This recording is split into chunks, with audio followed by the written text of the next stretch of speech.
controversy, gonna do different things. We're gonna talk about the things that have legitimately been proven as fact to have happened in sports, some big time drama, some just crazy weirdness that has happened before in sports history. Yeah, make sure you guys obviously like the video, like the video if you do like the video. If you want more of this kind of stuff, if you like this kind of drama, crazy whisper ramble talk, let me know down in the comments. Maybe let me know about one down in the comments that you know about, or one that you think is just really outlandish. I would love to know your favorite one. And yeah, of course, just subscribing to the channel is always good too. Anyways, let's get started. So obviously on this channel, we're gonna talk some NBA basketball, and actually at the history of the NBA, there have been too many concrete, set in stone things that have legitimately have been sort of looked at and handled in a certain manner when it comes to scandals. But this topic wouldn't necessarily be counted as actually, controversy is good. Scandalous is a better word. And all I can find are, thoughts and opinions on the decision of LeBron James. Now, if you know the phrase, the decision, you know exactly what I'm talking about. It is LeBron James's decision to join the Miami Heat. Now again, not too much of a problem, I guess you could say.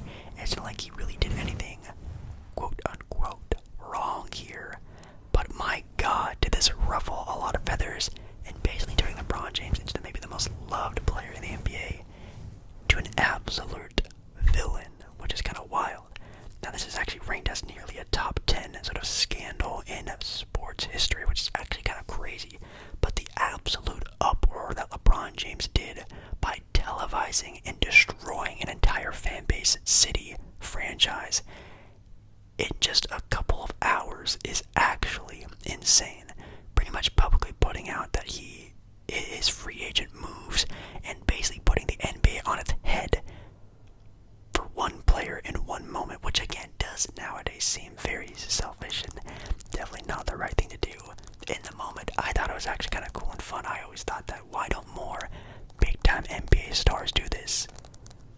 Well, it's because that's just how kind of disrespectful this is. It's actually kind of crazy that he actually did that. And it says here, James's scandalous, there's that word again, scandalous controversy decision to move to Miami caused an entire city to despise him and ended up denying him a championship, because obviously that next year in 2011 they ended up losing the championship to the Dallas Mavericks, which is one reason why he said he'd moved to Miami in the first place, which is kind of funny and ironic. Some people called it karma, some people call it so many different things, but my goodness, that is pretty insane. It also kind of started, you could say, the super team era in the NBA, which is another huge sort of thing that everyone hates. So this one moment in time started and ended so many things. It is one of the biggest crazinesses, is that a word, crazinesses, to ever happen in NBA history, maybe even sports history if you really think about it. Just a couple of quick ones we can sort of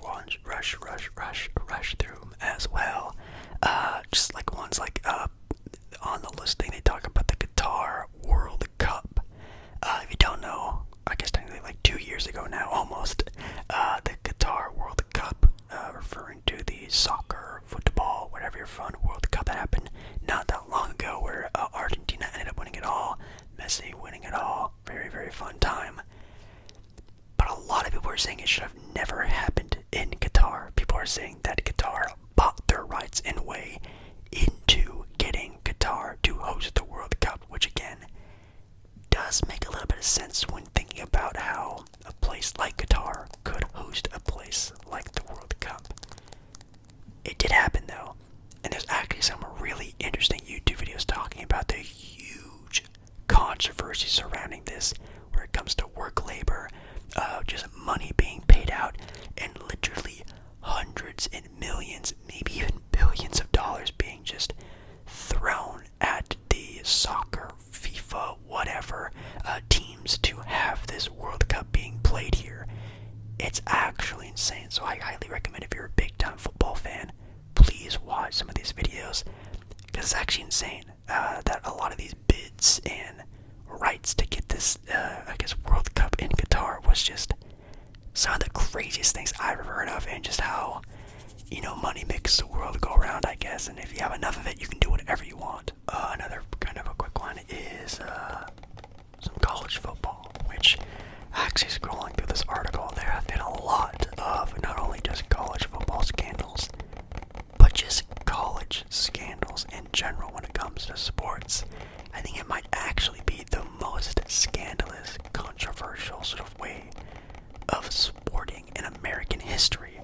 The way colleges use their athletes is kind of wild. Now, I think nowadays a lot of college athletes do get perks that are allowed by the NCAA and are okay nowadays, but a handful of years ago, couldn't get paid, couldn't get gifts. You literally were basically just praying that you make it big time, or you're doing all this for no reason. Now, a lot of colleges kind of got away with a lot of things, and under the rug, commotions were happening, like giving money, cars, gifts, helping out families, like parents through bills and different things like that. But sometimes they catch up with the athletes. Like one time when Reggie Bush, big time football player, actually had to give up the Heisman Trophy, which, if you don't know, the Heisman Trophy is the biggest award you can get for being the best American, that's what I meant to say, American football player in college for that year. Reggie Bush actually had to give his award back, which is the long history of the Heisman, and has only been returned one time. And that moment came in 2010 when former award winner Reggie Bush, under a great deal of pressure, gave back the trophy after it came out that he received improper benefits while playing for USC back in 2005, which again, I'm not sure what those benefits were, but for sure, some financial benefits, I'm assuming, is what they were, and that's how it was back in the day. Now again, I think in the NCAA now, players are allowed to get paid. I think they get paid by even like their jersey, right? So if their jerseys get bought, they get some sort of profit off it, I think. And I really hope, because that's pretty crazy how popular definitely that NCAA football is. And for a while, the football players got nada from it, got absolutely nothing. They literally have an entire section on this page and list just for the NFL's New England Patriots. Yes, the New England Patriots have been through a handful of controversies and scandals throughout their big time run of the 2000s, and this one they just sort of listed out randomly was the time Bill Belichick's videotaping scandal occurred. In 2007, Patriots coach Bill Belichick, who is probably known as maybe arguably the greatest coach in NFL history, and his team were found guilty, which again, differ between controversy, conspiracy, scandals, opinions and thoughts, were literally found guilty of videotaping their opposing team, their opposing team, that's what I was about to say, during a game to learn the other team's signals and plays. Now, I guess this is not allowed to do. Now, you can obviously watch tape and film of different teams and games. That's obviously how you scout in the NFL and all sports, obviously. But you can't, do your own filming and recording. That's definitely not allowed whatsoever. And this was strictly against the NFL's rules, like we just mentioned. And Belichick was fined $500,000 by the organization, and his team were fined an additional $250,000 for the infraction, which like almost $1 million. I think pretty much out of their own pockets, I think is what it was. I don't think it was out of like the team's finances or whatever. Maybe if it was, then who cares? But if it out of their own paychecks, ouchie, big ouchie. Now there are a couple of other big time ones, like the Deflategate, different ones like the Tuck Rule. There are so many different sort of Patriot sort of happenings throughout their tenure, and it is pretty wild. I think Deflategate is one of them that I think is really big. I'm not sure that's a is a sort of more of a conspiracy that the Patriots were actually using deflated footballs so that Tom Brady could easily hold and throw balls easier than if they were fully inflated footballs. I'm not sure that was proven right or wrong. I just know it was happening during a specific time period, and everyone was talking about it. It is pretty wild that the Patriots, who are definitely the most successful NFL team of all time, have been in so much talk in their history. Oh no, oh man, we're gonna be looking like talking about Lance Armstrong in this video, which I didn't know I would be talking about, but that is something that, oh, sorry, I need a little bit of a tic-tac. Just make a good sound. I don't know. Lance Armstrong was a big time deal back in the 2010s when it came out that Lance Armstrong, probably the greatest cyclist and most infamous, well-known, popular cyclist of all time, was actually cheating, which is actually pretty wild. It says here that Lance Armstrong, after years of denying he had taken any performance-enhancing drugs during his time as being, again, the biggest cyclist in the world, he was stripped of all 7 Tour de France titles that he won from 1999 onwards until whenever. And it was given a lifetime ban by the United States Anti-Doping Agency to ever professionally be a cyclist ever again, which is wild. Apparently he was given obviously banned substances, including a blood booster and steroids. So obviously it's not a very great thing. And he apparently had this interview with Oprah Winfrey, so shout out to Oprah for cracking the case, I guess. But yeah, Lance Armstrong. It's always very interesting when, big time athletes, not only just in, regular sports, you could say like football or soccer or blah blah blah, but just athletes in general do these type of things. Think about Michael Phelps. It came out that he was, cheating during his time as being arguably probably is the greatest Olympian of all time during his swimming days in the 2010s, 2000s era. Man, that would be insane. And what happened with Lance Armstrong is, he was the GOAT of cycling, and it came out that he was, I guess, cheating during the time, which I don't even know what steroids do. Being a cyclist, I guess, just make you stronger, just better fit, which I guess is definitely cheating, but obviously needed because cheating is obviously terrible. Anyways, talking about cheating and controversy, because I guess it's also a thing that's been confirmed to happen through many movies and even through her own mouth. We have Kerrigan versus Harding. If you don't know Tonya Harding, the Tonya Harding story is one of the craziest stories in sports history. I can't believe that it's true, and again, it really makes a good movie, it makes good television, it makes good drama. It's a great scandal. And if you don't know, it's about ice skating. Yes, one of the craziest scandals in sports history came through ice skating, which is crazy to think about. It says here, Kerrigan versus Harding happened back in 1994. The American ice skater Tonya Harding hired a hitman. Let me say that again. Someone actually hired a real-life hitman, not a video game, not a movie where hitmen are assumed to be found anywhere in the world. In real life, someone hired a hitman to smash the knee of her wholesome rival, Nancy Kerrigan, thus smoothing the way for Harding's victory back in 1994 of the United States National Championships.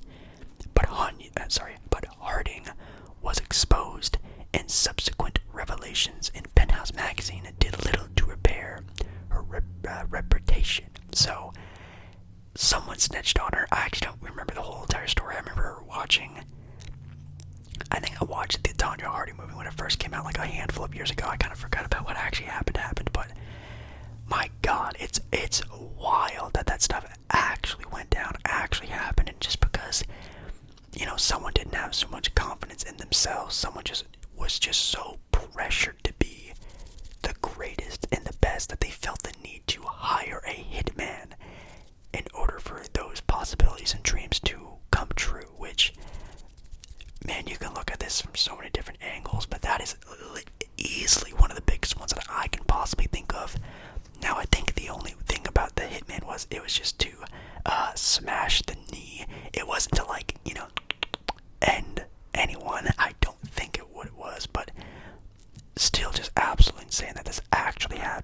and completely tore down a dream of Tonya Harding and becoming the greatest ice skater in the world, which is what she was extremely pressured into being and becoming. Oh my god, okay, this is what I'm just learning about live with you guys right now. The Spanish Paralympians of the 2000s, apparently during the Paralympics, where obviously, of course, people who have sort of disabilities go and, do Olympic sports. So it's all really cool and fun. I've actually seen a couple of them on TV, even during like halftime shows of actual professional sports. I've seen them competing, and it's actually really interesting and competitive. Spain's run, though, during the 2000 Olympic Games, obviously needing to be disabled, 10 of 12 of the participants on their team had 0 disabilities on the team. Yes, 10 members of their team, I don't want to say were perfectly fine, but they did not meet the requirements to be even on the team at the time. That is wild. It says here that they also competed with fraudulent documents, so even lying about what things that they had with them, and the team was forced to return their medals. And Fernando Martin was found guilty of fraud 13 years later. A Madrid court fined him only $5,000 and ordered him to return $120,000 in government subsidies, which the federation received for the athletes during the time of their Olympic run. So not only did out of his own pocket got $5,000 just taken, $120,000 they also got from their Olympic run also gone. That is crazy. 10 of 12 members of the team suffer from no such disabilities. That is scummy. That seems like another Olympic athlete. Ben Johnson back in 1988 was, I guess, tested positive for performance-enhancing drugs, taking away both of his gold medal records that he set during the Olympics from that time period. So not only did he take his gold medal that he won during his race, but also stripped him of the world record that he set during that time as well. So that is pretty sad. I'm not gonna lie. Well, not sad, but it sucks that these athletes just do these things to themselves, and it's just things they can't really get rid of. This one's a little bit more sillier than the other ones. This one is about a girl named Rosie Ruiz, who actually was the first person to finish the Boston Marathon back in 1980, and just destroying her previous sort of run record at the New York Marathon a handful of time before that by 20 minutes, where she finished 11th in that marathon. Becoming first in this one, though, struck a little bit of interest in some people when it actually came to pass that people actually noticed that they didn't even recognize her, see her on the race, didn't even remember this chick passing them during their time during the run, which obviously was pretty interesting. Obviously, it soon emerged that she had ran only a fraction of the Boston Marathon during that time. So this chick just, maybe about a couple miles outside of the Boston Marathon, just snuck her way into the marathon and just started running with everyone else. And not even running with everyone else, she just skipped the line and just went straight to first, which is actually insane. Now, obviously, the Boston Marathon is hugely regulated, and there's just blocked off street pass and just so many barricades and obviously huge crowds of people. It's probably a lot harder to even think about attempting something like this nowadays. But oh my god, the fact that she just kind of like cartooned charactered her way into the race and finished first is just, that is such a funny thought, honestly. What people will go through and do in order to win, be successful, money, a lot of different things, and that's what sports really is. Sports is obviously a great thing where people come together and cheer and award people with praise and admiration, and just the feeling of coming together for a moment is fun and exciting. It's great. But also there's a flip side of things where it comes to just money, greed, pride, wanting to win, the will to win, the pressure of winning. it's such a weird teeter-totter where there is such a dark side of sports that I think a lot of people sometimes forget about, and I don't know, man. It's pretty wild. I love sports. I think sports are great. It's fun for people to see their talents, and obviously, again, people coming together and camaraderie. But and after seeing some of these things, man, and reading some of these things, it's crazy what people will do for sport. But yeah, anyways, guys, I think I'm gonna leave that there. It was getting a little too deep, from hitman to covering ups to just plain out cheating and pretending to be disabled when you're not disabled. I don't know. That is insanity to me, honestly. Now, again, you can let me know down in the comments maybe one that you think is absolutely wild. You can comment one below that maybe I missed, or maybe one that's a huge one that you also think. Or maybe, if you want, you could talk about some of the more conspiracy ones in the comments that you think was 100% true. Like, again, the New York Knicks and the NBA draft lottery, the freezing of the lottery thing it did. If you believe it, let me know down in the comments. Also, please make sure you do like the video. If you do like the video, it always helps out the channel so much. You guys have no idea. Subscribe to the channel. Anything else I